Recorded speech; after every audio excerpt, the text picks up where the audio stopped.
네, 10번째 강의고요. 형용사 두 번째 시간입니다. 자, 3장 명사로 쓰이는 형용사라고 돼 있죠. 영어로도 nominal adjective라고 돼 있습니다. nominal이란 말은 몇 번 나왔었죠. noun의 형용사형입니다. 네, 명사로 쓰이는 형용사. 전 시간에도 얘기했지만 형용사라는 건 앞에 덜을 붙이는 순간 명사로 쓰이게 되잖아요. 보통 사람들을 의미하는 경우가 많죠. poor, 가난하다는 단어 앞에 덜을 붙여서 the poor 이렇게 되면 가난한 사람들 되지 않습니까? 그러니까 형용사로 쓰이는 단어들은 대개 명사로도 쓰일 수 있다는 것은 상식에 속한다라고 볼 수 있습니다. 그 상식에 속하는 걸 먼저 대표적인 예를 갖고 한번 보도록 하겠습니다. 첫 번째, the elderly. 자, elderly 그러면 나이 든 그런 뜻이죠. 보통 elderly라고 표현하면 old보다 듣기 좋다 이런 게 일반적인 어떤 태도입니다. old라는 단어는 뭐 낡았다, 낡아 빠졌다 하지만 그건 나쁜 뜻이 다 있잖아요. elderly는 그거보다 순화된 표현이라고 하죠. 그래서 우리나라 말로 하면 늙은이고요. 이건 나이 드신 정도면 되겠습니다. 그래서 나이 드신 분들, 좀 연세 있으신 분들, 어르신들 이렇게 보시면 되겠죠. 이런 표현 자체도 이것도 결국 나이가 더 떨었다는 얘기 아니야. 그래서 기분이 나쁘다고 해서 요새는 이런 표현을 더 많이 쓰죠.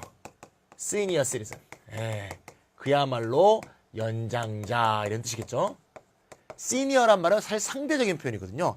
내가 쟤보다 2살만 많아도 시니어거든요. 누구보다 3살 많아도 시니어인데 절대적인 의미에서 인구 전체층에서 시니어하다 이런 의미지만 어쨌건 절대적으로 늙었다는 느낌은 주지 않기 때문에 이런 식의 순화된 표현을 많이 쓰죠. The handicapped 그럼 뭐죠? 핸디캡이 있는 사람이니까 신체 장애자. disable 신체 상태가 불능인 거니까 역시 둘 다 신체 장애라는 뜻이죠. 신체 장애자는 다른 표현도 많은데요. 이런 표현도 있습니다. the maimed 불구란 뜻이고요. 또는 the crippled 다리를 절룩거린다 이런 표현에서 온 겁니다. 전부 다 신체 장애자를 표현하는 건데 전부 다 뭔가 결함이 있는 사람으로 신체 장애자를 좀 표현하고 있죠. 그래서 역시 아까 시니어 시리즌처럼 그런 것처럼 결함이 있기보다는 뭔가 좀 더 좀 적극적으로 자신의 장애를 극복해 간다는 그런 느낌을 주는 표현이 더 좋지 않을까. 이렇게 해서 역시 순화된 표현으로 요새 이런 표현을 씁니다. The physically challenged. 좀 더 적극적인 의미를 주죠. 챌린지가 도전이니까 신체적인 도전을 받고 있는 사람이다. 극복해야 될 신체적인 어려움이 있을 뿐이지 뭔가 모자란 사람이 아니다. 이런 표현에서 하는 거니까 이런 식으로 영어라는 것이 기본적으로 어떤 좀 뭐랄까요 사회적 약자, 이거 인종적인 약자건 성별적인 약자건 또는 신체적인 약자 이런 사람들 어떻게 좀 더 이렇게 차별하지 않는 거죠. 그렇죠? 이런 식의 표현들을 자꾸 만들어가는 그런 성향들이 있죠. The senile 나왔죠. senile. 자, senile 그러면 노망든 사람입니다. 노망든 사람. 전문 용어로 하면 치매라고 볼 수도 있겠죠. 요 일이라고 끝나면 어떤 연령층을 의미하는 거 아시죠? 이런 표현 있잖아요. juvenile 그러면 청소년의 그런 뜻이죠. ILE가 어떤 연령층을 표현하는 경우가 많이 있습니다. The oppressed. oppress는 억압하다는 뜻이니까 그거의 과거분사 형태죠. 그래서 억압된 사람들이니까 피억압자 그러면 굉장히 좀 거창하게 보이죠. 피억압자. 정치적, 종교적, 성별적 여러 가지 이유에서 억압받는 사람을 the oppressed라고 할 수 있겠습니다. 자, 더 플러스 형용사로 되어 있는 표현들 한번 좀 일별해 봤습니다. 뭐 이것만 있는 게 아니겠죠. 굉장히 많겠죠. 그 밑에 얘들이 이제 쭉 나오는데 우리가 더 다음에 형용사가 붙으면 사람들이나 계층, 계급, 집단을 가리킨다. 뭐 이런 거 하나도 어려운 얘기가 아니죠. 근데 이것도 말이죠. 속사를 좀 들여다보면 상당히 재밌는 게 많습니다. 속사를 제가 2번째, 3번째, 4번째 칸에서 뭐 5번째도 해당을 하는데요. 특히 2번째, 3번째, 4번째를 좀 비교해서 이 부분도 어떤 속살이 있는가 한번 보도록 하겠습니다. 자, 2번째 한번 읽어볼게요. 보통의 형용사처럼 부사가 꾸며줄 수 있다. 형용사 앞에 더가 붙어서 명사가 됐는데 원래 얘가 출신 성분이 형용사니까 나는 널 계속 형용사로 볼래. 그러면서 부사가 꾸며준다. 그 말이야. 한번 예를 볼까요? The poor 하면 가난한 사람들이라는 명사가 되었는데 명사가 되었건 말건 너 원래 출신 성분이 형용사 아니야. 부사에 내가 꾸며주는데 네가 뭐 티꺼워? 아니요. 저 원래 형용사 걸랑요. 요렇게 됐다는 얘기지. 좀 더 쉽게 얘기하면 이렇게 볼 수 있을 것 같아요. very poor라는 형용사, 부사 플러스 형용사가 먼저 있어. 이런 단어 있잖아요. 요게 그냥 통째로 더가 붙은 것이다. 이렇게 이해하면 더 이해하기 쉽죠. The terminally ill. terminally ill. 말기 환자라는 뜻이죠. 말기 환자. 우리가 기차 터미널 또는 뭐 버스 터미널 종점을 말하잖아요. 터미널이라는 게 끝을 뜻하죠. term이 원래 라틴어 원에서 끝을 뜻하거든요. term이 기간 아닙니까? 기간. 기간이 뭐야? 시작부터 끝까지죠. term이 원래 라틴어 원에서 끝을 의미해요. 그래서 끝까지 온 환자니까 말기 환자가 되겠습니다. 역시 terminally ill, 부사 플러스 형용사 상태에서 더가 붙은 형태다. 이렇게 이해해 주시면 되겠어요. 중간에 부사가 끼어 들어가는 게 있군. 아까 우리가 physically challenged도 그런 거죠. 부사 플러스 형용사로 돼 있잖아요. The extremely wealthy. 부자는 부자인데 엄청난 부자죠. 예, 그래서 뭐 상위 0.000 부자도 되게 부자다. 부사 플러스 형용사에 역시 더가 붙은 것이다 이거죠. 여기 두 번째 얘기는 따라서 뭐냐? 더 플러스 형용사가 명사로 쓰인다 하더라도 그 형용사가 원래 형용사니까 부사가 형용사를 꾸며준 상태에서 더가 붙었다고 이해하자 이거죠. 이해되는데 말이죠. 세 번째는 뭐라고 써 있어요? 명사처럼 형용사나 명사구의 수식을 받기도 한다. 와, 황당하네. 전혀 다른 성격을 말하는 거죠. 뭔 말인지 모르겠다고요? 예문 봅시다. The chronic sick. 아까 일 앞에 터미널리 있었던 기억나죠? 아까 터미널리는 부사였잖아요. 크로닉은 뭡니까? 만성적인 그런 뜻의 품사가 뭐죠? 형용사죠. 아까 좀 전에 본 거는 요 상태에서 얘가 형용사니까 여기가 부사가 왔었잖아. 근데 지금 어떻게 있어? 얘도 형용사고 얘도 형용사죠. 그럼 이건 뭐야? 네가 어차피 출신 성분이 뭐건 간에 언제 명사가 되지 않았니?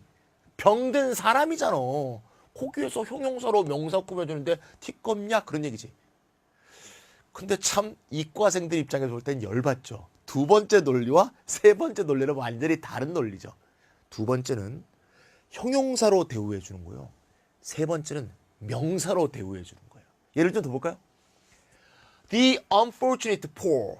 가난한 사람들인데 거기에 형용사가 붙은 거야. 가난한 사람들인데 운이 나쁜 가난한 사람들이다. 형용사로 명사 the poor를 꾸며준 거죠.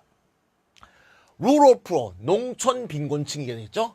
long term sick, 장기 sick이다. 이건 더 황당하죠. 이 long term이라는 단어는 그래도 얘는 형용사잖아요. 형용사. rural, 농촌에. 얘는 뭐예요? 명사죠. 근데 아시다시피 명사가 명사를 꾸며줄 수 있죠. 이미 배웠죠. 예. 앞에 명사, 뒤에 명사, 복합명사, 컴파운드 나온이 돼 있을 때 앞명사는 형용사적 역할을 한다. 그거 아니야. 그러니까 더 sick이 병든 사람이라는 명사기 때문에 명사 플러스 명사로 해서 얘가 형용사적 기능을 한 거지. 예. 뭐 이해는 할 수 있습니다만 참 거꾸로 된 것처럼 보이지 않아요? 원래 형용사가 앞에 있고 명사가 뒤에 있어야 되는데 얘는 명사가 더 앞에 있고 형용사가 뒤에 있네. 야, 황당합니다. 결과적으로는. 논리적으로는 더 sick이 명사가 됐다가 명사의 수식을 받은 거지만 이렇게 딱 보면 참 기이하게 보이잖아요. 자, 논리 구조는 알겠죠? 우리나라 사람 3천만 명이 막 그 말을 쓰면 그게 그냥 말이 되는 거지. 그 말의 합리성. 왜 이런 말이 있는데 저런 말이 있느냐. 이런 건 불필요한 얘기거든요. 어법적 규칙이란 건 쓰이는 말을 공부하기 쉽게 그룹핑한 것에 불과하지. 여기에 뭔가 거창한 무슨 어떤 자연 법칙이 여기 숨어 있을 거다. 이렇게 생각하면 오류해요. 그러니까 이과생들이 자꾸 영어에 대해서 어려워하는 건데. 이러면 이런 거고 저러면 저런 거야. 예. 뭐야, 씨, 뭐 코에 걸면 코 걸리네. 그게 아니고 언어의 속성이 원래 그런 거다 이거지. 문화라는 속성이 그렇잖아요. 네 번째 볼까요? 전치사구의 수식을 받기도 한다. 이겁니다. The literate. 자, literate 그러면 문자 해동 능력이 있는 그런 뜻이죠. IL이 붙었으니까 문자 해동 능력이 없는 거니까 문맹이 되겠습니다. 문맹. 그럼 in Brazil이 뒤에서 꾸며지죠? 브라질에 있는 문맹. 자, 여전히 뭐로 되어 있어요? 명사로 대우하고 있고 얘는 후치된 형용사구라는 걸 알 수가 있죠. 자, 그러니까 두 번째는 원래 형용사가 왔으니까 형용사로 취급해주는 반면 세 번째, 네 번째 얘기는 이미 명사로 바뀌었기 때문에 명사처럼 대접하고 있다는 걸 알 수가 있어요. 재밌죠? 네, 명사보다 형용사가 훨씬 재밌습니다. 조금만 있으면 더 재밌는 겁니다. 기대하시라. 이거보다 더 재밌는 겁니다. 좀 이따가.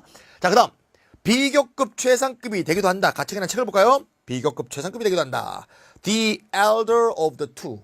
elder란 말은 뭐 많이 쓰이진 않는다 그랬죠. older가 더 많이 쓰인다고 얘기했죠. 어쨌건 elder는 그렇지만 older의 비교급이긴 하죠. old의 비교급. 그래서 2명 중에 더 연장자다. 이렇게 비교급에 더가 붙기도 하고요. the poorest, 가장 가난한 극빈층, 최극빈층 이런 의미에서 the poorest라고 할 수 있다. 어렵지 않죠? 원래 형용사니까 형용사가 할 수 있는 짓을 다 한 다음에 더가 붙은 거다. 하이픈이 오는 형용사, 복합 형용사죠. 이미 했습니다. 그 형태 그대로 명사가 된다. dog loving, 명사 플러스 ing가 돼 있으면 앞에 명사가 목적어라 그랬죠. dog loving, 개를 사랑하는이라는 형용사였지. 그 앞에 더가 붙었으니까 개 애호자가 되겠죠. short-sighted, 예, 근시안이라는 뜻이죠. 근시안. short-sighted 반대말은 far-sighted 이렇게 하죠. 보통 근시안은 이렇게 앞을 볼 수 있지만 멀리 못 보는 거고, 원시는 멀리 보지만 앞이 안 보이는 거죠. 원래 그런 신체적인 상태를 표현한 거였는데, 근시안은 사회문화적 용어로도 많이 쓰이죠. 어떤 정책이 멀리 내다보지 못하고 바로 앞에 있는 무슨 선거를 생각하면서 어떤 대책을 내놓는가, 다음 1년 뒤에 있는 무슨 대통령 선거를 위해서 내놓는다, 이런 것들 다 근시안적 정책이라고 그러죠. 이런 것들 할 때 사회문화적인 의미로도 많이 쓰인다. short-sighted, 유사표는 near-sighted라고 한다. near-sighted, 근시안적이다. 반대말은 far-sighted, long-sighted 이런 표현들을 쓴다는 것도 기억해 두시면 되겠습니다. 마지막, 국적을 가리키는 경우 French, 이거 어디서 했었죠? 명사할 때 썼죠? French 이렇게 쓰이면 프랑스어, a French 하면 프랑스인 한 명, the French 하면 프랑스 국민, 프랑스인들 이렇게 되겠죠. 그래서 국민 전체를 지칭하게 된다. The Chinese 마찬가지겠죠. Chinese, a Chinese, the Chinese. 근데 German과 Russia는 더를 붙일 때 s가 붙네요. The Germans, the Russians에서 그 국민들 전체를 표현할 때도 더를 많이 쓴다. 이렇게 기억해 주시면 되겠습니다. 자, 어쨌건 다양한 속살들을 봤는데 여기에 공통점은 전부 다 사람, 집단, 계층을 가리킨다. 한국말로 하면 사람들이겠죠. 자, 2번은 딴 얘기네. 2번 뭐야? 추상적인 것을 가리킨다. 추상적인 것, 눈에 보이지 않는 추상명사가 된다는 얘기죠. 이런 경우에는 추상적인 거니까 우리가 명사에서 봤듯이 단수로 취급하게 되겠죠. 쉽게 얘기해서 셀 수 없는 명사로 바뀐 것이다 이 말이죠. 형용사 앞에 더가 붙어서, 예를 들면 dirty 그러면 더러움, 더러움을 뭐 셀 수가 있나? 더러움 5개? 더러움 7개인데? 뭐 이렇게 안 되죠. 예. The divine, 신성한 것. The academic, 학술적인 것. The opposite, 반대. The contrary, 반대죠. The good은 선. The greatest of all, 예, greatest love of all, 그런 노래 생각나네? 혹시 그런 노래 알아요? Greatest love of all. 제가 아주 좋아하는 노래인데, 원래 옛날에 아마 스티비 원더가 원래 부른 노래였을걸요? 예, 스티비 원더 아세요? 눈이 안 보이시죠? 아마 이 대중음악 역사상 가장 위대한 흑인 음악 한 명 딱 들어가면 스티비 원더가 아닌가 싶은데, 한 10년 전쯤에 그 누굽니까? 갑자기 생각이 안 나네요. 한때 흑인의 그 참 모라이어 캐리하고 양대 산맥을 이루는 가수였는데 이렇게 다 갑자기 기억이 안 나요. 누구예요? 휘트니 휴스턴. 예, 휘트니 휴스턴이 이거 불렀죠. Greatest Love of All. 예, I decided long ago never to walk in anyone's shadow. 뭐 이렇게 부른 노래죠. 예, 뭐 내용은 Greatest Love of All. 이 세상에서 가장 위대한 사랑은 어딨냐? 네 안에 있다. 뭐 그런 내용이죠. 예, 보통 이게 가난하고 불우한 애들한테 이 환경의 어려움에 휘둘리지 말고 네 안에 있는 그 가장 소중한 사랑을 끌어내서 너에 대한 믿음을 가져보라는 아주 좋은 가사입니다. 그래서 자, 한번 노래 꼭 들어보세요. Greatest Love of All. 내가 오랜만에 노래를 불렀는데, 옛날에 참 노래 많이 불렀는데 목도 좀 안 좋고요. 예. 가사도 자꾸 까먹어요. 예. 이 Greatest Love of All 그러면 맨 끝에 앞에부터 나와야 되는데 왜 중간부터 나옵니까 이게? Greatest of All, 예, 최상급에 붙은 거고요. 가장 위대한 것이죠. At the latest, 늦어도. At best, 잘해봤자. At worst, 최악의 경우라도. 요건 나중에 또 비교급 최상급 할 때 할 텐데요. 요 최상급 단어에, 최상급 형용사에 앞에 at이 이렇게 딱 붙잖아요. 그러면 반어적인 뜻이 돼요. 자, best, 굉장히 좋은 단어죠. at이 붙는 순간, 에이구, 잘해봤자 네가 전교 300등이지 뭐 이런 거잖아. 나쁜 것에 쓴다니까. 이거 굉장히 나쁜 말이잖아요. 이렇게 쓰는 순간 정반대의 뜻이 돼. 뭐 김찬희는 최악의 경우에도 전교 3등이야. 뭐 이렇게 자, 네, 맞아야지. 자, 이렇게 좋은 경우에 쓴다는 거죠. 그러니까 at the latest란 말은 결국 뭐냐? 빨리 오란 얘기예요. 예. 늦어도 7시까지는 와라. 이렇게. 예. 그러니까 at the latest 그런 뜻입니다. at the earliest 그러면 또 at the earliest 그러면 일찍 와봤자. 그 새끼가 일찍 와봤자 새벽 2시지 뭐. 이렇게 되는 거예요. 알겠죠? 예. 그런 건 참고로 알아주시고 나중에 비교급 최상값도 합니다. 자, 3번. 과거 분사가 명사로 쓰이는 경우는 상황에 따라서 단수가 되기도 하고 복수가 되기도 한다. 본문을 보면 알겠죠. 뒤에 있는 동사가 복수 동사가 왔다? 그럼 복수로 쓰인 거고. 단수 동사가 왔다? 그럼 단수로 쓰인 거고. 뭐 동사의 앞에 주어로 안 쓰였다 하더라도 문맥상 몇 명을 가리키는가 알 수 있겠죠. 예를 한번 들어볼게요. 자, 여기 있습니다. The accused, three co-accused 이렇게 나오네요. 같은 accused인데요. accused 뭐죠? 기소하다, 고소하다, 고발하다죠. 기소된 사람들이니까 기소된 사람들 피고가 되겠습니다. 피고. 근데 여기 앞에 three가 붙어서 three co-accused라고 했는데요. 뭐 co는 꼭 써도 되고 안 써도 되고 co는 접두어로 함께란 뜻 아니겠습니까? 함께 피고가 된 사람이니까 세 명의 공동 피고가 되겠죠. 공동 피고. 코가 있건 없건 어쨌건 뒤에 명은 똑같이 accused인데 문맥에 따라서 단수가 될 수도 있고 복수가 될 수도 있다. disease라는 굉장히 이 품이 있는 단어죠. 요 decrease하고 헷갈리면 안 됩니다. disease하고 헷갈리면 더욱더 안 되고요. 예, 돌아가시다는 뜻이죠. 돌아가시다는 걸 극존칭으로 표현하면 보통 서거하다, 별세하다 그런 정도하고 비슷한 느낌의 정중한 표현입니다. 돌아가신 사람을 높이 표현하면 뭐 죽은 사람, 돼진 사람 그렇게 아니고 높이 표현하면 뭡니까? 예, 그렇죠. 고인이 되겠죠. 고인. 보통의 경우에는 한 명을 지칭하는 경우가 많겠죠. 근데 어떤 큰 사고로 여러 명이 함께 죽었을 때는 이 여러 명을 지칭할 수도 있다. 최근에 우리 법정 스님이 돌아가셨죠? 예, 옛날에 저도 어릴 때 고등학교 때 무소유란 딱 책 보면서 감명받은 기억이 있는데 유언을 보니까 내 책은 다 절판시켜라. 예, 한가지 인간의 말로서 몇 마디 이렇게 내깔인 게 참 부끄러운 거죠. 예, 이렇게 내가 성불하지도 못한 사람이 무슨 인간한테 이래라 저래라 말했던가 이런 생각이 드는 거죠. 근데 우리 같은 이제 우매한 대중들은 좀 읽고 싶죠. 그래갖고 책은 절판하는 거, 유언은 지켜야 되니까 책은 절판하고 인터넷으로 무료로 볼 수 있게 교단에서 해주겠다 그러대요.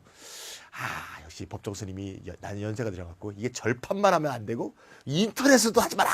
요 얘기를 하셨어야 되는데 인터넷, 트위터, 무슨 스마트폰도 안 된다 이렇게 하셨어야 되는데 이게 절판이라는 출판 용어만 사용하셔갖고 이게 빠져나갈 수 있는 구멍을 만드셨네. 아, 이래서 항상 시대의 흐름을 따라가셔야 돼. 예, 자기 유언이 지금 변조되고 있잖아요. 자, 뭔 소리 하는 거야, 지금? The undersigned. undersigned 뭡니까? 서명자가 되겠죠, 서명자. 우리가 서명할 때는 반드시 밑에 서명하지, 위에 서명할 일은 없잖아요. 왜? 읽어보고 서명하는 거니까. 그래서 아래에 서명한 사람들이니까 그냥 서명자가 되겠습니다. 서명은 한 명이 할 수도 있고 여러 명이 할 수도 있으니까 문맥에 따라서 단수가 될 수도 있고 복수가 될 수 있다. 그러니까 일반적으로 더가 붙어서 사람을 가리킬 때는 복수인데 과거분사가 올 때는 단수, 복수가 다 있다. 그 말이 되겠습니다. 알겠죠? 예, 기억하면 되겠고. 자, 이제 형용사 중에서 제일 재밌는 분사적 형용사를 하겠습니다. 영어로 participial adjective라고 되어 있죠. participle은 우리가 part 1에서 배웠습니다. 분사죠. 예. participial은 분사의 형용사입니다. 분사적 형용사. 이렇게 적이란 말이 이제 일본인들이 번역한 건데 이 적이란 말이 우리나라에서 참 느낌이 안 나죠. 그래서 제가 쉽게 풀었으면 분사처럼 생긴 형용사라는 얘기입니다. 분사처럼 생긴 형용사. 그러니까 끝이 ing로 생겼거나 끝이 id로 생겼는데 얘가 더 이상 분사로 쓰이는 게 아니고 형용사로 쓰인다 그 말이죠. 더 이상 분사로 쓰이지 않는다는 말은 뭔 말이에요? 네, 준동사적 성격을 잃었다는 얘기죠. 아, 파트 1 기억 안 나요 벌써? 네, 준동사적 성격이란 것은 동사와 같은 성격인 거죠. 네, 뒤에 목적어도 오고 보어도 오고 뒤에서 부사가 수식도 하고 목적어 목적보어도 오고 즉 동사 뒤의 모양을 그대로 간직한 상태에서 to가 붙었을 때 부정사 그대로 간직한 상태에서 ing 붙었을 때 분사 동명사 이렇게 됐던 거잖아요. 이게 준동사적 성격이잖아. 그래서 ing, ed 모양으로 생겼는데 더 이상 동사적 속성을 띠지 않는다는 의미에서 분사적 형용사라고 해요. 쉽게 말해서 동사가 아니고 준동사가 아니고 형용사다 그 말이야. 형용사다. 책 한번 읽어볼게요. 분사적 형용사는 현재 분사 혹은 과거 분사처럼 생겼지만 동사 혹은 준동사적 성질을 잃고 완전히 형용사로 쓰이는 경우를 말한다. 이 완전이라는 단어를 오늘 내가 자꾸 장난치고 싶네요. 완전을 우리가 이게 키보드에서 칠 때는 오타를 칠 수가 있죠. 이 오 이렇게 쳐야 되죠. 이렇게. 이게 완이죠. 근데 여기서 여기까지 쳤는데 니은과 아를 거꾸로 치는 오타가 발생하게 되는 거죠. 그러면 뭐가 됩니까 이게? 네, 오나전이 되는 거죠. 오나전. 그래서 여러분들이 쓰는 지금 오나전이란 말이 여기서 생긴 거죠. 네이버가 냉버 된 거는 이제 한 단어 뺀 거고요. 참 키보드가 이거 새로운 신조어를 만든다는 건 참 재밌는 문화적 현상이고 언어학자들이 난 연구해야 된다고 봐. 더 재밌는 건 말이죠. 네이버 국어사전에 말이죠. 그 냉버 네이버 국어사전에 보면 말이죠. 오나전을 딱 쳐보세요. 오나전의 뜻이 써 있어요. 뭐라고 써 있는 줄 알아요? 완전보다 뜻이 더 강하다 이렇게 써 있어요. 야, 이 얼마나 재밌는 현상이야. 완전의 오타를 써서 오나전이 되는데 오나전은 완전보다 세대. 와, 이게 언어의 힘인 것 같아. 이런 언어들을 다 언어로 인정을 해야 돼. 그죠? 영어 사전을 보면 영영사전은 항상 신조어들을 상당히 우대하죠. 이런 문화적인 힘이 있었어? 이런 재밌는 말이 생겼어? 근데 우리나라 언어학자들은, 국어학자들은 너무 좀 보수적이야. 그래서, 이런 말도 안 되는 말을 쓰다니, 알았어. 이거 도덕적으로 잘못된 표현. 무슨 문화가, 언어가 도덕이야, 무슨. 쓰면 언어지. 그죠? 그 언어를 쓰는 오히려 젊은이들의 힘이 발휘된 거라고 봐야지. 내가 국어학자가 돼야 돼. 지금 할 수도 없고 말이죠. 국어학자 여러분들 좀 더 진취적인 정신을 갖고 언어에 대해서 좀 더 진보적인 태도를 가져주시길 바랍니다. 뭐 이 강의 보지도 않으시겠지만, 자, 아버님 혹시요 국어학자 같은가 그러면 좀 알려주세요. 분사적 형용사는 동사에서 유래한 것이 많지만 명사에서 유래한 것도 많다. 한번 볼까요? 자, EDEN형, 이른바 수동형 분사, 과거 분사처럼 생긴 것들이다 이 얘기죠. ING형 분사, 능동형 분사, 즉 현재 분사처럼 생긴 것들이다. 그런 내용이 되겠습니다. computerized라는 동사에서 왔죠. 컴퓨터화된. determine이란 동사에서 왔어요. excited라는 동사에서 왔습니다. misunderstood는 misunderstand라는 동사에서 왔습니다. 여기까지 보니까 학생들이 선생님 그냥 과거 분사네 뭐 동사 AD 붙은 거네 뭐 이게 뭐 특히 다른 거야 왜 사변적으로 달리해야 돼? 조금만 기다려. 이게 준동사 과거 분사하고 뭐가 다른지 좀 이따 보게 될 거야. 자, 어쨌건 간에 동사에서 온 겁니다. 일단 잠깐만 맛만 보여드리면 determine은 결심하다라는 동사죠. 그럼 determined가 과거 분사가 되면 결심이 된 그런 뜻일 거 아니야? 근데 그런 뜻으로 쓰이는 게 아니고요. 결의에 찬 단호한 그런 의미로 쓰여요. 즉 resolute의 의미로 쓰인다고. resolute가 동사 resolve에서 온 거 아니야? 결심하다? 마치 resolve에서 파생돼서 resolute가 생긴 것처럼 determine에서 파생돼서 determined라는 단어가 생겼다는 거야. 다시 말해서 동사가 과거 분사됐을 때 그냥 단지 수동의 의미가 첨가되는 거에서 머물지 않고 뜻이 변화되고 있다는 것을 알 수가 있죠. 기원을 추적할 수는 있으나 과거 분사 뜻과 절대 같지 않다는 느낌도 오죠. 약간 다르다는 느낌 왔죠? 좀 더 하나씩 추가해 봅시다. 얘는 동사에서 온 게 아니죠. renown이라는 명사에서 왔죠. 그러니까 얘는 과거 분사일 턱이 없죠. 과거 분사는 동사 AD가 붙은 거지. 명사 AD 붙은 게 분사가 아니잖아요. 이건 분사일 턱이 없어. 다 분사가 아니고 형용사인 거예요. 얘는 self-centered, 센터 명사잖아. 자기중심적. 분사일 까닭이 없죠. 탤런트, 재능, 명사에서 왔으니까 분사일 까닭이 없죠. unknown을 추적해 들어가면 know로부터 나온 거잖아요.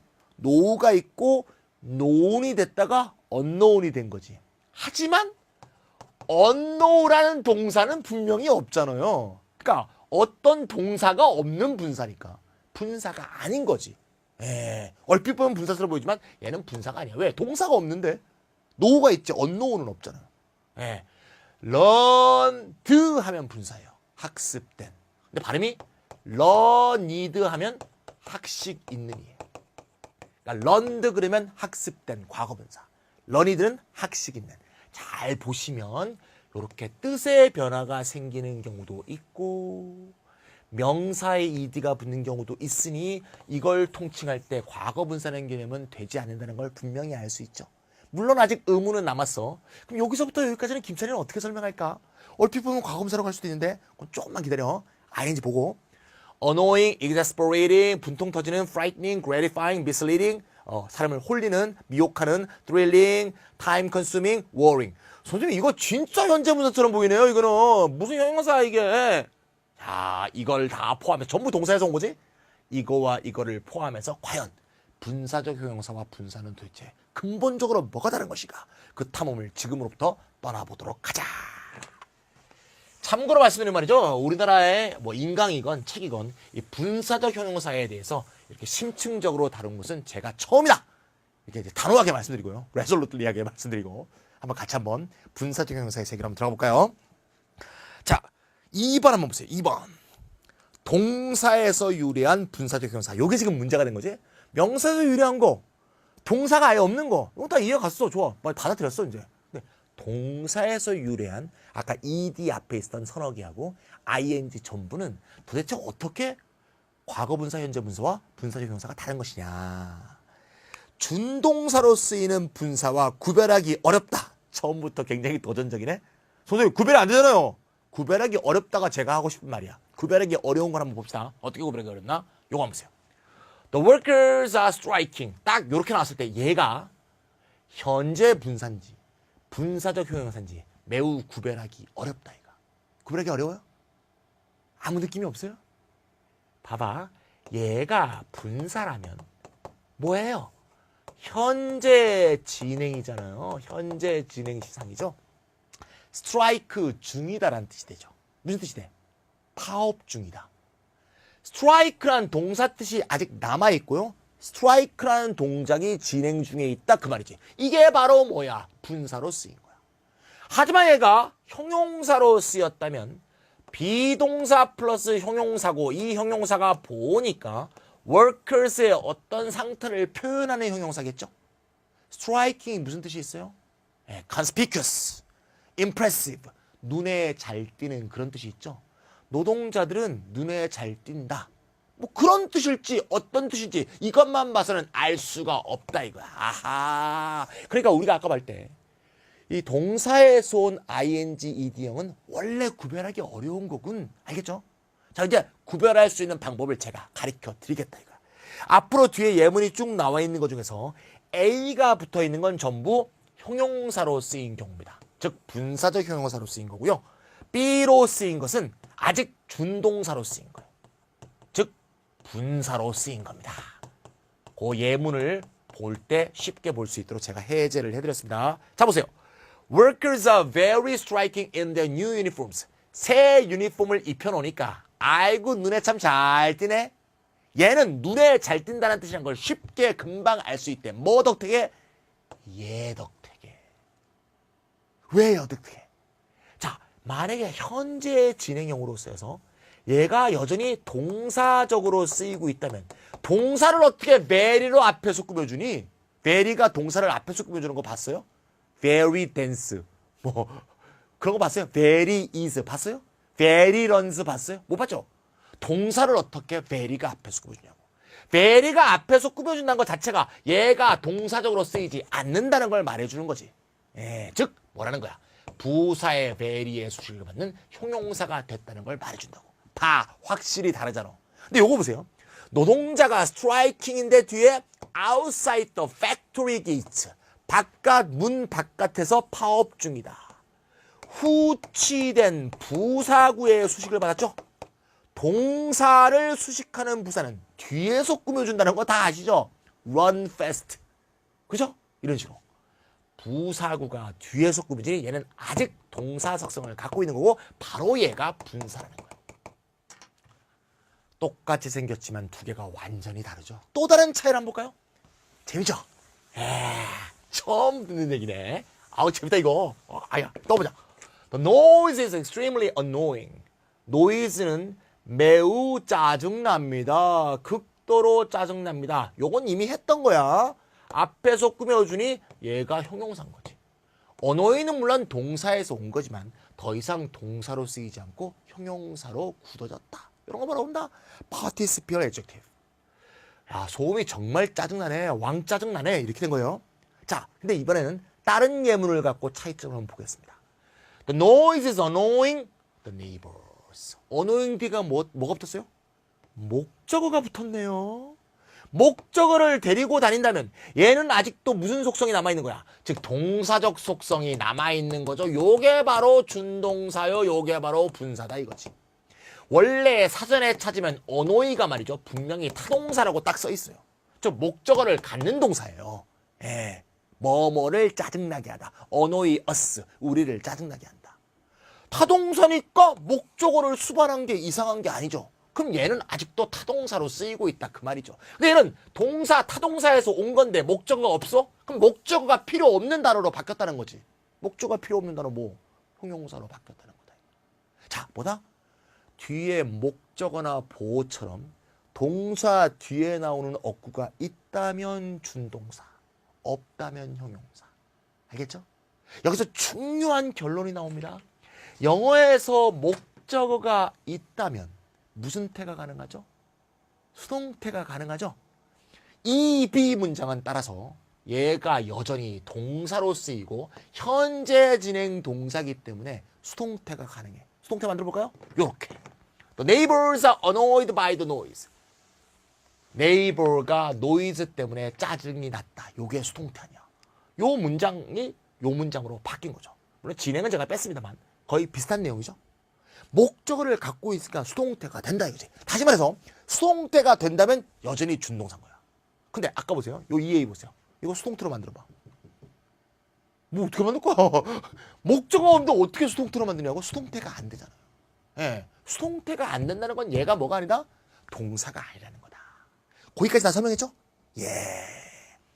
그 다음 문장은 한 번 더 이제 부가 설명입니다. 같이 했던 얘기인데요. 4B. B니까 4B로 한번 해봤는데요. 4B.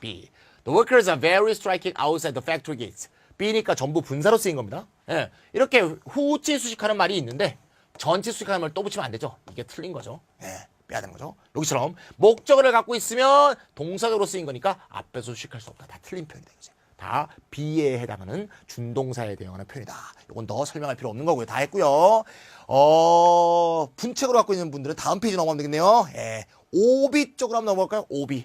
자, 이거로 충분히 설명이 됐는데 좀 더 재밌게 더 속사를 한번 탐구한다는 의미에서 좀 더 한번 집어넣어 봤는데요. 요건 먼저 내용을 먼저 한번 볼게요. 거기 OB, OA, B를 먼저 뒀습니다. OB, OA 밑에 한국말을 먼저 한번 읽어볼게요.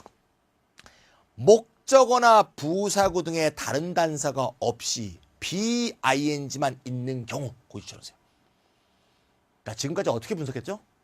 뒤에 목적어 등이 있거나 수동태로 바뀐다면 준동사다. 그게 안 된다면 형용사다. 앞에서 부사가 꾸며주면 형용사고 뒤에서 부사구가 꾸며주면 통사다. 준동사다. 됐죠? 그런데 아까 처음 봤던 문장 있죠? The workers are striking. 이것처럼 수식어도 없고 목적어도 없고 그런 단서가 없어. 그러면 어떻게 하냐 이거야. 아주 쉽다. 어떻게 쉽냐. is, ing만 딱 나왔을 때 얘가 여전히 동사적 속성이 있는 준동사라면 현재 진행으로 쓰인 동사겠죠. 이거를 단순 시제로 그냥 바꿔도 말이 돼야겠죠. 단순 동사로 바꿔도. 그래야지 동사 아니에요?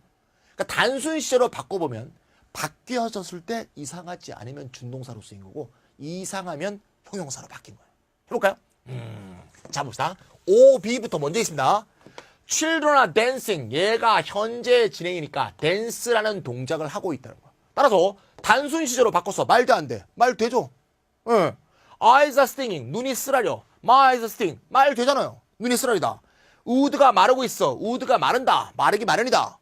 내용 뜻은 다르죠. 얘는 지금 하고 있는 거고 이건 좀 습관 반복적으로 그렇다는 뜻이지만 다 말이 성립이 되잖아요. 단순형 동사로 바꿨을 때 어법적인 오류가 없다면 다 준동사라는 것을 증거하는 거예요. 그에 반해서 OA 볼게요. Work is rewarding. 그 일은 참 보람있다. 요거 수능에도 나왔던 단어죠. 수능에 어법 문제로 밑줄 딱 나와서 맞는 표현이나 틀린 표현이나 나온 적 있죠. 그 일은 보람있다. 보람있다. 얘는 형용사로 쓰인 거야. 왜? 이렇게 하니까 이런 영어는 틀린 영어거든요.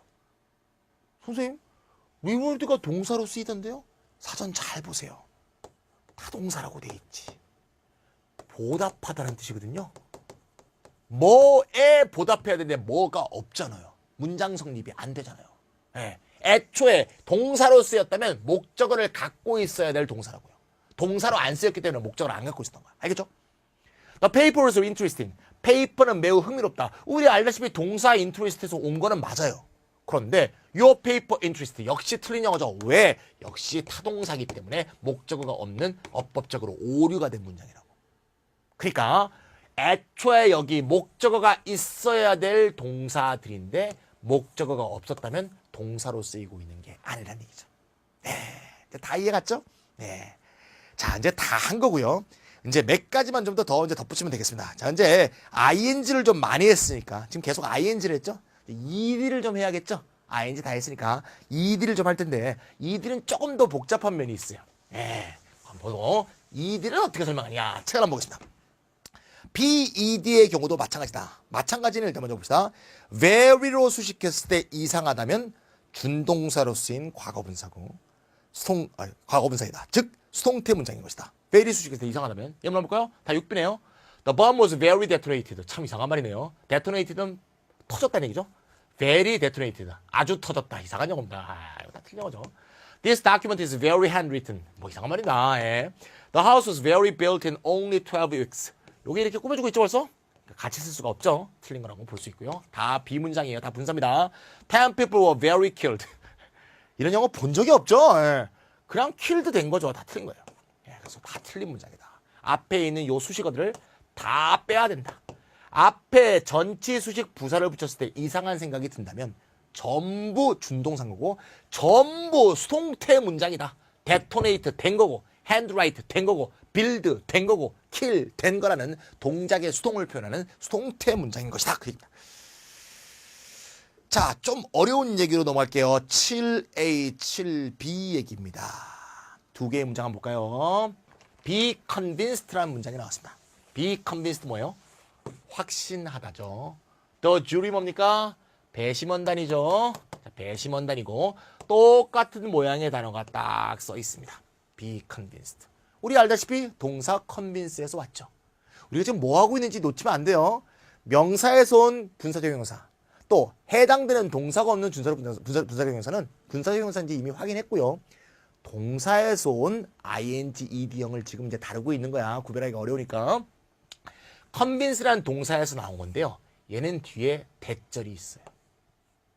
또는 of 이하가 있을 수도 있겠죠. be convinced of라는 표현 알죠? 뭡니까?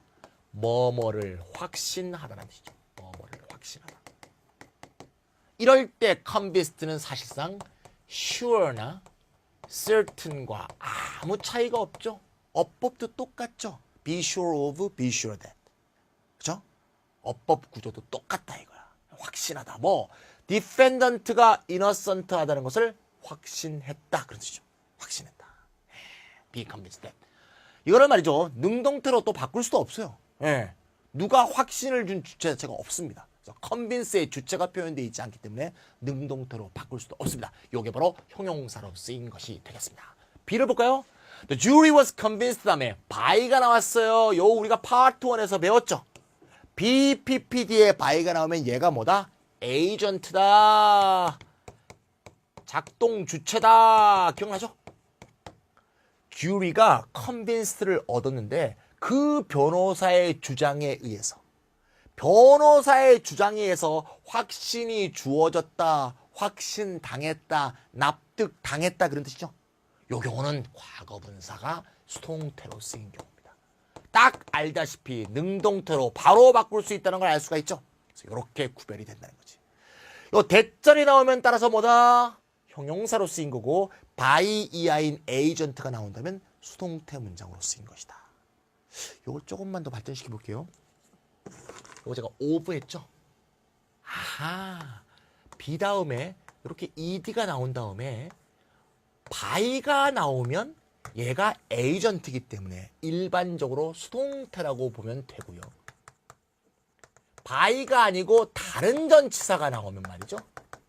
일반적으로 얘를 분사적 형용사라고 보면 틀림이 없어요. 예를 하나 들어볼게요. The girl이 있습니다. 결혼을 하셨어요. be married입니다. be married 다음에 전치사 뭐 쓰죠? to라고 봅시다. to a handsome guy라고 한번 해봅시다. 다 형용사인 거 알겠죠? 예. 결혼 중인이란 뜻의 형용사야. 기혼 상태인 그런 뜻의 형용사입니다. be married to. 그걸은 핸섬과야 결혼해서 지금 살고 있는 거죠. 결혼 생활을 하고 있다. 근데 말이죠. 요게 아니고 be married 다음에 반드시 그럼 to가 나오냐? 절대 그렇지 않다는 거야. 이걸 이해하는 게 분사적 형용사를 이해하는 게 굉장히 중요한 열쇠가 돼. 예를 들면 by the mighty king이다. 느낌 뭡니까? 이 girl이 이 킹과 결혼하고 싶었던 게 아니야. 너무너무 예쁜 여자라서 힘센 독재 그 왕이 강제로 결혼했다는 느낌을 팍 주고 있죠. 쉽게 말해서 얘는 결혼당한 거야. 결혼당한 거. 얘하고 결혼을 해버린 거지. 이거는 여전히 수동태로 쓰이고 있는 비메리트다. 이렇게 말할 수 있어요. 바로 요게 그 의미를 준다. 요 에이전트의 동작이라는 느낌을 더 주고 있는 것이다. 그 말이죠. 이게 이제 BPP 다음에도 어떤 전치사를 쓸 것인가 그거의 차이를 말해주는 거죠.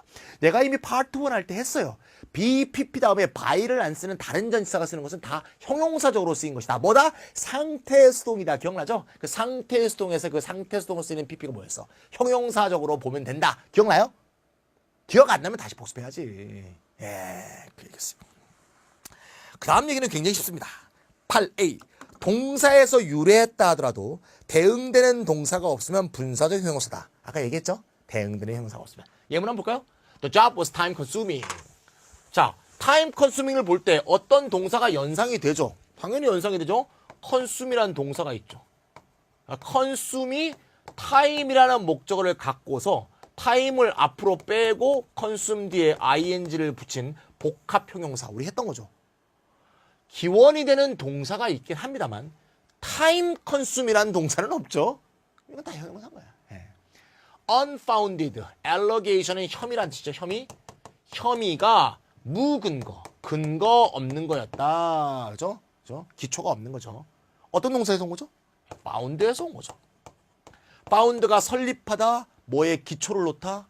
기초를 놓다에서 ed가 붙은 다음에 on이 붙었으니까 기원상에서는 동사에서 기원한 것이지만 found라는 동사가 있지 unfound라는 동사가 있는 건 아니죠. 이런 경우는 다 형용사다.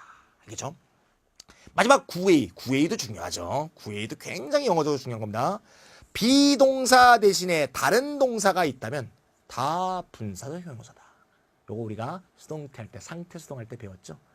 BPP 대신에 be 대신에 다른 동사로 바꿨다면 seem, remain, feel.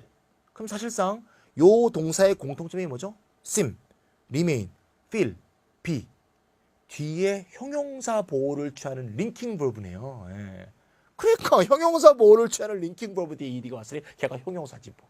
그래서 seem boring, 지루하게 느껴진다. remain offended, 화난 채 있었다. feel depressed, 우울한 느낌이 든다. 형용사로 쓰인 거다 이거지. feel happy나, 그죠? feel happy나, feel excited나 다 형용사다. 그런 얘기가 되겠죠. 알겠죠? 자, 여기까지 해서 분사적 형용사에 대해서 깔끔하게 정리했습니다. 자, 분사적 형용사라는 건 굉장히 중요한 것이고요. 특히 라이팅에서 이거는 절대 실수해서는 안 되는 건데요. 특히 부사를 앞에 붙일 것인가 뒤에 붙일 것인가, 타동사에서 전용된 ing의 뒤에 목적어가 올 것인가 안 올 것인가 굉장히 중요한 문제인데 우리나라에서 라이팅 교육이 잘 안 되다 보니까 상대적으로 소홀하게 다뤘던 측면이 있어서 제가 이번에 그래머 바이블을 통해서 아주 말끔하게 정리해드렸습니다. 몇 가지 방법을 통해서 쉽게 알아낼 수 있는 방법 알겠죠? 자, 실제로 이건 원어민들도 많이 헷갈려해서요. 원어민들 자기들이 학습 사이트 가서 많이 질문하고 답고 하고 합니다. 그래서 쟤네들이 많이 틀리고요. 우리 이렇게 생각하시면 돼요. 여러분들도 지금 한국어로 한번 보니까 논술 해보라 그러세요. 한국어 엉망이죠. 예. 한국어 어법이 엉망이라고요. 원어민이. 원어민이라고 만족스러운 영어를 쓸 것이다. 이런 생각을 하시는 게 황당한 생각이야. 실용 영어가 그냥 제대로 되는 거죠. 완벽한 글은 누구나 강한 학습, 심층적인 학습이 필요한 곳이고 언어라는 건 어법 학습이 반드시 필수입니다. 형용사 마지막 2페이지가 남았네요. 자, 수식어 형용사의 위치가 되어 있습니다. 자, 단독 형용사는 말이죠. 어우, 덥네. 어이구, 더워라. 자, 이 조그만 이게 뭡니까? 스튜디오가 아주 그냥 김찬이 열기로 아주 후끈후끈 달아옵니다. 아유, 피디님 덥죠? 예, 피디님도 덥대. 에어컨을 켜야 되는데 우리 피디님이 절 처음 찍으셔갖고 제가 이렇게 열기를 많이 뿜는지 모르셨을 것 같아요. 자, 1번. 단독 형용사는 전치 수식을 하고 했던 얘기입니다. 전치사구나 부정사나 대절 등을 동반하고 있는 형용사 구는 후치 수식하는 것이 일반적 원칙이다. 지난 시간에 했던 거고요. 하지만 단독 형용사라고 하더라도 후치 수식하는 경우가 있다. 형용사가 한 단어라도 뒤에서 후치 수식하는 경우가 있다. 우리 이미 알고 있는 게 몇 가지 있죠. 뭐죠? 2개 배웠어요. 그렇죠. 대명사를 수식할 때 대명사는 앞에서 꾸며주지 않고 뒤에서 꾸며줘. 또 하나 뭐 배웠어요? 그렇죠. 수로적 형용사. 서술어로 쓰는 형용사가 명사를 꾸며줄 때는 후치 수식하게 돼 있다. 기억나죠? 요 2개 말고 다른 것도 첨가해서 한꺼번에 정리해 봅시다. 첫 번째부터. 자, 요거죠? Anyone capable of doing something horrible to someone nice. 자, 여기서부터 여기까지가 전부 anyone을 꾸며주는 후치 형용사고죠. 뭔가의 짓을 할 수 있는 능력이 있어요. 뭐 끔찍한 짓을 누구? 좋은 사람한테. 착한 사람한테 나쁜 짓을 할 수 있는 그런 사람은 처벌받아야 된다. 그런 문장입니다. 선생님, 이건 뭐예요? 형용사구니까 뒤에서 꾸며준 거네요. 그렇죠. 맞습니다. 맞는데요. capable이라는 형용사가 of 이하의 구를 데리고 있죠. 조금 더 보세요. 너무 놀라지 마시고. doing something. 여기서 something이라는 대명사가 있죠. 이번엔 뭐가 꾸며져? horrible만 꾸며주잖아요. 넓게 보면 이렇게 봐도 상관없는데요. 어쨌거나 horrible만 봐도 되거든요. 끔찍한 일. horrible이 한 단어인데 something을 뒤에서 꾸며주죠. 그래도 반론을 하고 있다고요? 반론을 하고 싶다고요? 반론 이렇게 할 수 있죠? 선생님, 이렇게 볼 수 있지 않습니까? 그래서 하나를 더 준비했죠. 요건 진짜 끝이죠? 더 이상 없죠? 나이스 한다는데 someone을 뒤에서 꾸며주지 않습니까? 문장 잘 썼죠, 제가? 예. anyone을 꾸며줄 때는 형용사구니까 뒤에 왔구나. something을 꾸며줄 때도 뭐 이게 다 연결된 거 아니야? 볼 수 있을지 모르겠지만 someone 자리에 오니까 한 단어더라도 뒤에서 꾸민다는 걸 알 수가 있죠. 따라서 이 경우건 구이건 아니건 상관없이 한 단어건 2단어 이상이건 상관없이 얘가 대명사이기 때문에 무조건 뒤에서 꾸며줘야 된다. 알겠죠? 다음 2번째. ABLE와 IBLE로 끝난 형용사는 뒤에서 꾸며줘야만 되는 건 아닌데요. 꾸며주는 경우가 많습니다. Every means imaginable. 상상 가능한 모든 수단. Shortest route possible. Shortest possible route라고 해도 돼요. 근데 이렇게 뒤에 쓰는 경우가 더 많습니다. 가능한 최단 거리. 즉 지름길을 말하겠죠. The best hotel available. 이용 가능한 가장 좋은 호텔. 됐죠? 이렇게 IBLE, ABLE로 끝나는 겁니다. 세 번째 거는 뭐냐? 이거는 프랑스어에서 영향을 받은 거죠. 프랑스어나 이탈리아어나 스페인어 같은 로만스 언어라고 하는데요. 라틴어에 직접 영향을 받은 로맨스 언어들은 전부 명사를 형용사가 뒤에서 꾸며줍니다. 형용사가 뒤에서 꾸며주고 있어요. 그래서 그거에 영향을 받은 거죠. 영어가 프랑스의 영향을 깊게 받았다는 것은 많이 아시죠? 프랑스의 귀족이었던 윌리엄 공이 영국을 침략하죠. 그래서 노르만 왕조를 세우게 되죠. 그래서 프랑스어가 영어로 확 유입이 돼버리는 거죠. 그래서 궁정에서는 전부 프랑스어를 쓰고 그때부터 프랑스어가 영어에 깊은 영향을 미치게 돼서 쓰고 있는 영어 단어들이 프랑스어가 비슷한 게 굉장히 많죠. 이건 프랑스어에 직접적 영향을 받은 것들이죠. 그래서 그거에 영향을 받은 흔적이 남아있는 단어들이 있다는 거죠. 토로리 썸을 뒤에서 꾸며죠. 총계.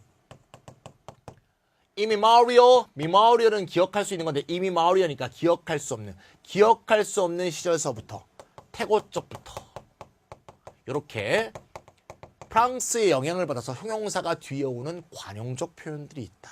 이런 얘기죠. 자, 이런 얘기고요. 다음 또 뭡니까? 요게 우리 이미 했던 거죠. asleep이라는 단어는 명사를 꾸며주더라도 앞에서 안 꾸며주고 뒤에서 꾸며준다. 왜? 수로적인 형용사인 A로 시작하는 것이므로. All the people present. present가 한 단어고 얘가 명사인데도 불구하고 뒤에서 꾸며준다. 왜? 참석한이라는 뜻을 갖는 수로적 형용사이기 때문이다. present가 앞에 쓰이게 되면 현재의의 뜻이 된다 그랬죠? 뜻이 다르다는 거 꼭 기억하시면 되겠고요. 기타 관용적인 것. 관용적인 것이 많아서 죄송합니다. 뭐 제가 만든 거 아니니까 저한테 돌리지 마세요. 거버너는 총독이라는 뜻이 있고 주지사라는 뜻이 있죠. 원래는 총독으로 쓰이던 거기 때문에 제너럴이 붙으면 제너럴이 총 아닙니까? 그래서 거버너 제너럴 되면 총독.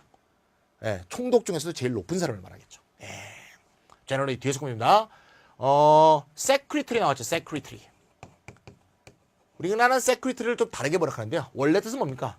비서죠. 비서. 그래서 비서 중에서 비서일을 총괄하는 사람은 general이라는 형용사를 이렇게 뒤에 붙입니다. 그죠? 그러면 총괄하는 비서니까 한국말로 하면 뭐가 돼요? 총비서가 되죠. 예. 우리 어디 그 북한 그 뭡니까 그 통일의 창 이런 데서 많이 듣죠. 예. 조선노동당 총비서 뭐 그러잖아요. 예. 총비서가 영어로 세크리터리 제너럴이에요. 예. UN 사무총장. 자랑스럽게도 우리나라 사람이죠. 반기문 씨가 UN 사무총장이죠. UN 사무총장 영어로 어떻게 쓰냐? 세크리터리 제너럴이에요. 예. 세크리터리 업무를 총괄한다 이런 얘기입니다. 근데 우리나라에서는 총비서라 그러면 저 공산권이 연상이 되니까 그렇게 직역을 안 하고 사무총장으로 번역하는 게 관례적으로 돼 있죠. 근데 북한에서는 총비서, 중국에서는 총석이라고 합니다. 그게 다 영어로 세크리터리 제너럴이에요. 알겠죠? For 10 years past. 지나간 10년 동안. 예. President elect. elect가 동사로도 쓰이지만 형용사로도 쓰여요. 형용사로 쓰이면 선출되리라는 뜻입니다. 지금 동사하고 형용사가 모양이 똑같아요. 그런 것도 많죠. content. 만족시키다, 만족한. 굉장히 많습니다. subject. 종속된, 종속시키다. 그렇죠? 그래서 형용사가 뒤에서 옵니다. 대통령 선출자. 아직 대통령으로 취임되지 않았는데 선거는 끝난 경우 대통령 선출자. 대통령 당선자라고 그러죠. 우리나라 말로는 대통령 당선자. 여기까지가 되겠습니다. 후치 수식을 해야 되는 경우를 총괄해 봤습니다. 다음 말이죠. 이제 다 끝나가는데 형용사가 여러 개가 올 경우에 대개 다음의 순서를 따른다. 우리가 한정사는 한 개 나오죠? 명사 하나 있는데 중간에 형용사는 여러 개가 낄 수 있잖아요. 그 형용사를 어떤 순서로 쓸 것이냐. 시간이 될지 잘 모르겠네요. 이겁니다.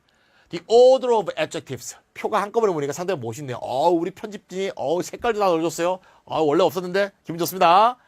맨 앞에 determiner 한정사가 있고요. 여기 한정사가 쭉 있죠? 예, 우리가 다 아는 겁니다. 한정사. 파트 3에서 맨 앞에 쓰죠. 맨 끝에 명사가 있습니다. 그럼 그 사이에 형용사가 쭉 들어갈 텐데 요 순서로 배치하는 것이다.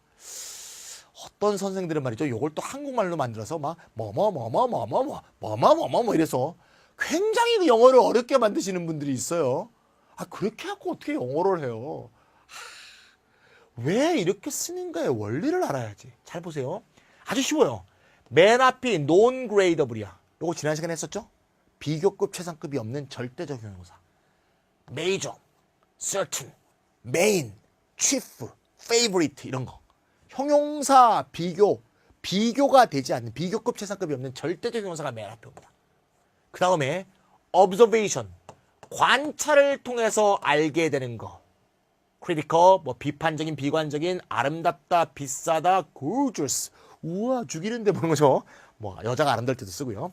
dilapidated, 아주 쓰러져가는, 영락한, delicious. 알죠? 그 다음에 physical description. 어떤 물리적이죠. 물리적인 묘사입니다. 자, 크기에 대한 게 제일 먼저 나오고 형태, 나이, 색깔이 나오고요. origin은 어디 출신이라는 얘기죠. 나라의 기원을 말하는 거고요.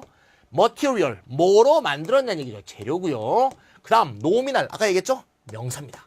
명사도 명사를 꾸며줄 수 있다 그랬죠?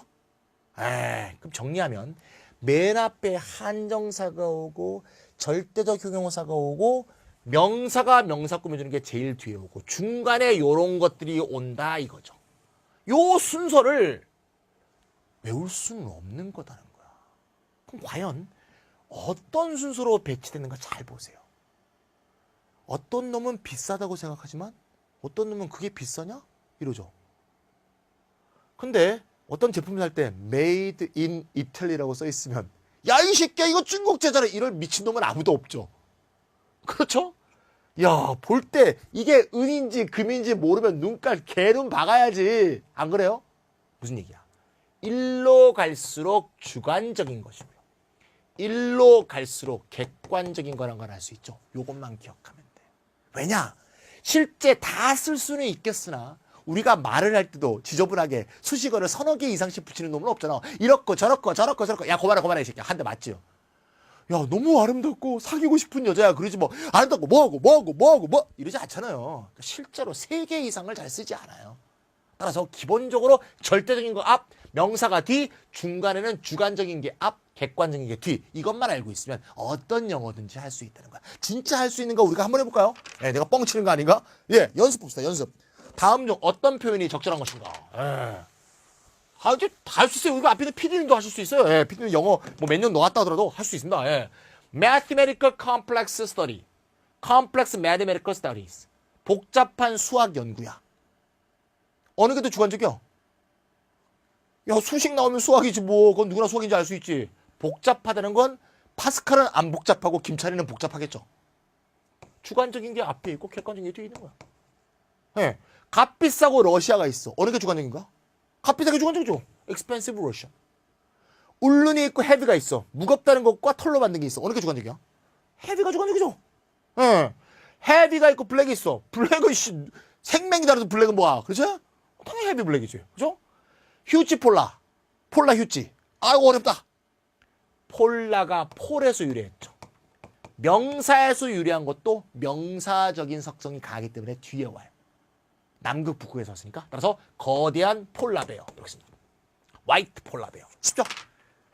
주관적인 걸 앞에 쓰고 객관적인 걸 뒤에 쓰면 되는 거야. 뭐 아직 여기 지금 우리 지금 뭐야? 디터미너도 빠져 있잖아. 디터미너 여기 쓰면 되고. 되죠?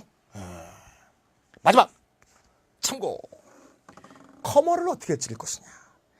다른 클래스의 형용사가 이어져 있을 경우는 커머가 필요 없다. 다른 클래스. 얘가 다른 클래스죠. 얘는 observation. 얘는 origin. 그죠? observation, material. 이게 클래스가 다르면 커머 안 찍는다 이거야. 안 찍어요. 예. 이런 거 이제 라이팅이 굉장히 중요한 겁니다. 뭐 리딩이나 상관없죠. 그런데 같은 클래스에 속하는 형용사가 두 개 이상 있는 경우가 있는데 이 경우는 보통 observation이에요. observation은 다양한 주관적 요소가 있기 때문에 보통 두 개 이상 나올 수가 있어요. 이럴 때는 and나 but을 써야 됩니다. 비슷한 심상인 경우에는 and를 쓰고요. 반대 심상인 경우는 but을 쓰게 돼 있어요. 내가 책 여기 나오나요? 책을 같이 봅시다. inexpensive, 관찰이죠. 값이 싸다. comfortable, 편안하다. 역시 편안하냐 안 편하냐 매우 주관적인 겁니다. 근데 값이 싸다, 편안하다 같은 심상이야 반대 심상이야? 반대죠. 싼데 편안한 걸? 싸고도 좋은 걸? 벗을 쓰면 된다는 거죠. 요때 벗을 쓰기 싫으면 쉼표를 찍으면 된다. 같은 observation에 속하거나 어쨌건 같은 클래스에 속하는 형용사가 두 개 있을 때 and와 but을 쓰던가 and but이 싫으면 커머가 찍으면 된다는 거예요. 그러니까 앞으로 우리가 형용사가 여러 개 있을 때 커머가 없죠. 그럼 클래스가 다른 거예요. 커머가 있죠. 같은 클래스인 거예요. 알겠죠? 보통 observation에 있다는 거 이것도 기억하시고 만약에 그러면 같은 클래스에 있는 형용사가 3개 이상 나오면 어떻게 하냐? 그럼 3개가 나왔을 때 계속 커머를 찍을 수는 없는 거 아니에요? 4개 나오는데 커머 이상하잖아. 보통 3개 나온다고 하더라도. 그래서 이거는 보통의 병렬 관계와 똑같이 처리하면 돼요. 커머 한번 찍고 커머 한번 찍은 다음에 and. 그죠? 이렇게 맨 끝에만 접속사를 붙이는 식으로 해서 연결시키면 된다. 어쨌건 커마가 여러 개의 형용사 사이에 있다는 것은 같은 클래스인 것을 표현하는구나. 맨 끝에 한번 보세요. Popular, respected, and good-looking student. 전부 observation에 속하죠. 인기 있다, 존경받는다, 잘생겼다. 전부 다 주관적인 거예요. 어떤 사람은 존경받는다고 생각하지만 저 새끼가 누가 존경해 누가 이렇게 할 수도 있죠. 이렇게 같은 클래스 속항에 3개가 있기 때문에 커머를 찍어주고 맨 끝에 and를 붙이면 된다. 알겠죠? 자, 형용사는 알고 보니까 상당히 재밌는 얘기가 많죠. 그래서 형용사에 대해서 오늘 우리가 배워보지 못했던 새로운 것들을 많이 배웠습니다. 다음 시간에는 부사를 또 나갈 테니까 부사가 또 재밌습니다. 부사는 왜 재밌냐? 형용사와 부사를 비교하거든요. 이제 얘는 이런 게 재밌는 게 나오죠. 하이가 있고 하일리가 있어. 어떨 때 하이를 쓰고 어떨 때 하일리를 쓸까? 그런 거 있죠. 재밌는 게 더 기대하니까 다음 시간에 또 기대해 주십시오.